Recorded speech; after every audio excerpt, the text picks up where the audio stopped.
first rule of working at a hospital is don't get too attached to your patients. You are going to lose some. Second rule of working in a hospital, don't leave your cakes in the staff room fridge. You're definitely going to lose them.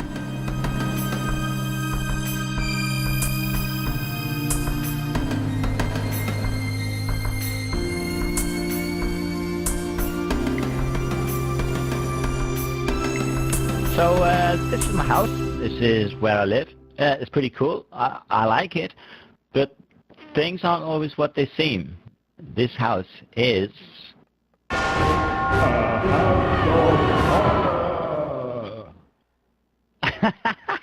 I'm just kidding with you. I'm just messing. No, it's not really a horror thing. Don't be hiding behind the settee. I can see you. Come on out and watch the film. It does have ghosts, though. I'm sure of it. Right, I'm here in my bedroom. Now, last night, I know for a fact I put my wallet up here. And I wake up this morning and it's gone. Where is it? I got no idea. And here we have what seems to be just like, a normal hallway. But I definitely know that I left my keys here and they've gone. No idea. Has to be a ghost. My kitchen, probably the most evil room in the house, because here's where I get rid of all my rubbish. But what happens is the rubbish bin possesses me, and so I'll be holding in my hand, some kind of important letter, some document that I really need, and the bin takes over my mind. Then what happens is I put the important letter in the bin, it goes out with the rubbish, and the wife says to me, "Where's that important letter?" Well, you can guess what will happen then. So that's my theory. Ghosts, demons, poltergeists. Otherwise, I'd have to accept that it's me that's losing things. And the really weird thing is that my job is actually really responsible. I run a hospital ward, and believe it or not, I managed to do that without losing everything. Things can get pretty hectic at the hospital. You can just be standing around having a chat and having a drink, and then wham, alarms go, and that's it. You've got to drop what you're doing. You've got to run. Everybody's got to get there. Somebody has to be that take charge guy. Somebody has to make decisions. Somebody has to make that call.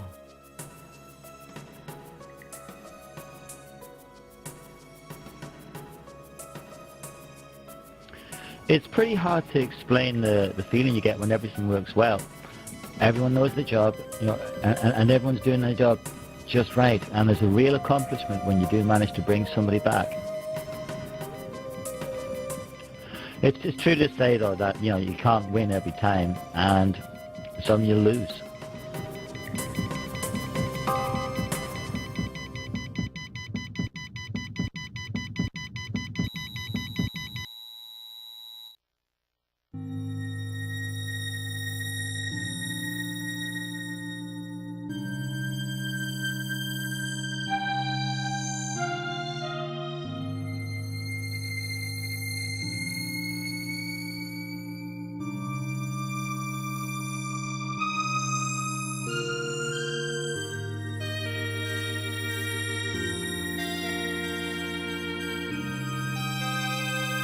Charging. Clear.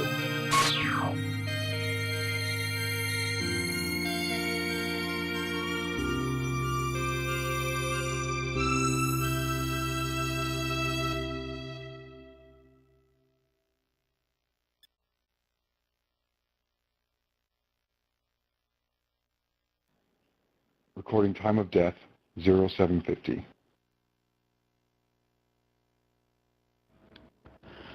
And for us, well, life goes on.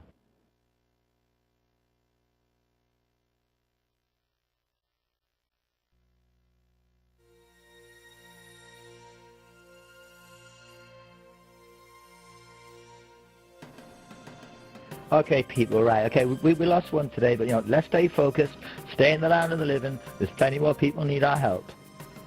Brunette, your room 12. I want her eating, washed and dressed for an Easter parade. Our folks are here today from out of town. Let's do her proud. Blondie, your room 5. It's her operation today. She's scared. Unscare her. We have names, you know. And beautiful they are too, I'm sure. Right, okay, come on people, let's do what we do. While doing what we do is sometimes hard, sometimes it's actually really enjoyable. And now I was going to go for one of the highlights of my day. I'm going to speak to my favourite patient, Bridget. I'd known Bridget for most of my life. She used to be my school teacher. She was pretty cool as a school teacher. And now as adults, well, we could talk about pretty much everything. And I did want to speak to her about this whole losing thing. It was kind of getting on my mind.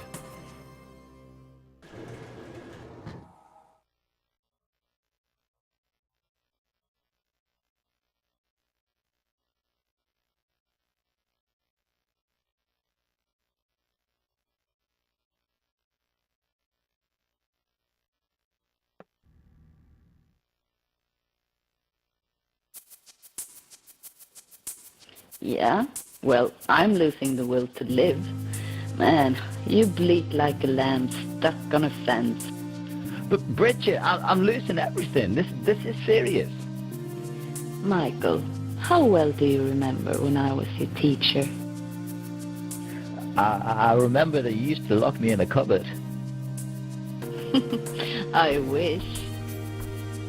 Even back then you had a glorious talent. Yeah, I was an all-round genius. I don't think so. No, your talent was always for losing things. In fact, I'm still waiting for the last assigned homework to stop a borta. Bridget, you are still as cruel as ever. You know that I completely failed at doing Swedish. No, Michael, you always lost your homework. Yeah, well, maybe I did. Hey, hang on a minute. Anyway, this isn't about me losing stuff. You're supposed to be doing your exercises. So, yeah, you do that. You know what the physiotherapist said. You've got to do those exercises on the exercise sheet. Well, Michael, I lost it. I hate you. Whatever. Always made me laugh, Bridget and her whatever, trying to sound like some teenager. So anyway, now I'm in a good mood and I'm going to go to the staff room. I'm going to have a drink and have a bit catch up with the guys. And then I hear something that blows my good mood right out of the water. Yeah, she was such a sweet old lady. Yeah, I love old people. I think they're really sweet. Sweet old lady. Sweet old lady. Have you any idea how patronizing you sound? It probably didn't occur to you guys, but I've got a hospital full here of doctors and nurses and you name it. And I need help. Who do I turn to? None of you guys. That sweet old lady is a person with a life. They've had hopes, they've had dreams, had children, they've done work, they've lived through more times than you or I would ever dream of. How dare you try and reduce somebody down to just one characteristic? What it means is you can't be bothered to get to know her as a person, but you think you're so cool because you give a nice little label, a sweet old lady. Well, you know what? I've had it with you guys. I've just had it with here. And it was true. I had it with the place. I don't know what was going on with me. That I was just having this horrible week. I was shouting at people, losing my temper. It just wasn't like me. And at night time I couldn't sleep, just lying awake. I knew where my anger was coming from and who it was really directed at. And it was really directed at me. It was directed at me because I'd lost a patient and I didn't even know who they were. I just couldn't recollect their name or their face. And that's never happened to me in 20 years of nursing. It was directed at me in frustration. I was forgetting things. I wasn't just losing bits of paper anymore.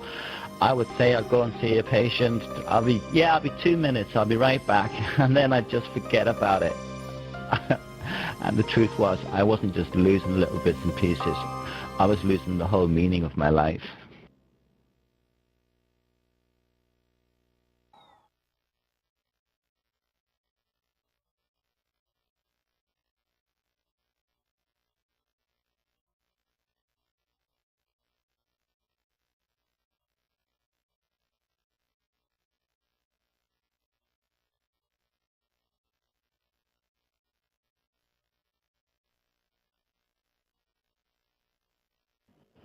And as always of late, there was only one person I could really talk to about it.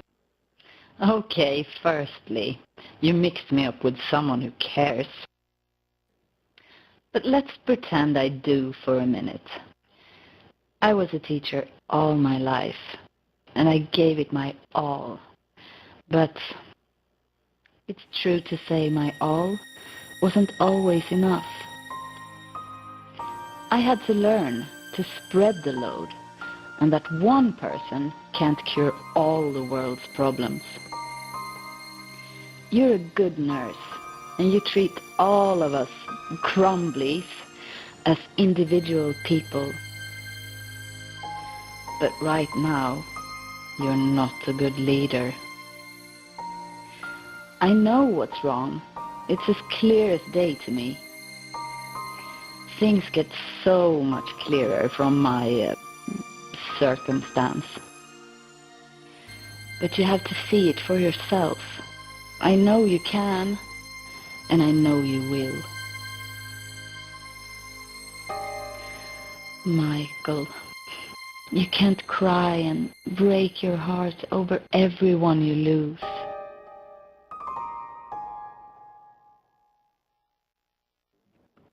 And as always, Bridget made perfect sense, but I wasn't expecting to cry and break my heart over everyone. I know you can't do that, but to feel nothing? I just still don't get it. And then, just to make my day even better, I bump into Dr. Sink, head of the hospital. Hi, Michael. We need to... If this is about my outburst the other day, look, I'm sorry, I haven't been right this week. I know I was out of line. Can we just drop it? No. Forget that. I understand. Let's go to my office. Tell me, what's the first rule of working in a hospital? Don't leave cake in the staff room fridge. Come on, Michael. This is serious. Okay, it's don't get attached. Who's the patient in room 11? Mrs. Henderson, she's been in a coma for weeks. What's this about? Okay, bear with me for a minute. You argued with Dr. White last week. Yeah, he made the wrong call. So you blame him? Yes, I blame him. He should have continued to resuscitate that patient. That patient? Name that patient, Michael. I can't. I've been having a rough week this week and my memory's playing tricks. I'm not myself. Listen to me. Name that patient. I told you, I can't remember. Look, there's no easy way to say this, so I'm just going to come out and say it. You've been talking to Mrs. Henderson as though she were Bridget. And you've been talking to her as if she's responding. All right. As of now, Michael, you're on sick leave. I'm going to arrange counseling for you. But for right now, stay here in my office, gather your thoughts. Then go home.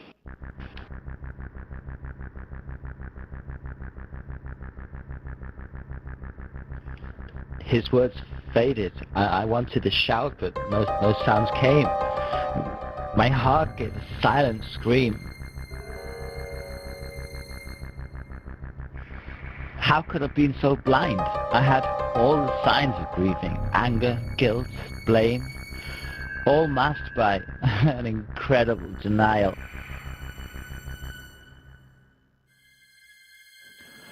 The truth of Bridget dying was like the blast of a summer sun on a dark winter's night, and it hurt.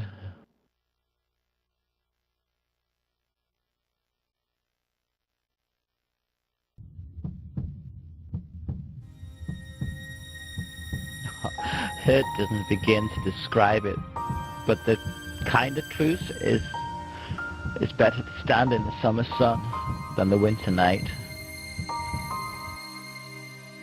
The truth is cruel, but only when we oppose it. I'd like to say that I was a better person for having known Bridget, but that wouldn't be true. What was true was that Bridget helped me see who I am and see that who I am is okay, including my many human failings and my glorious talent for losing things.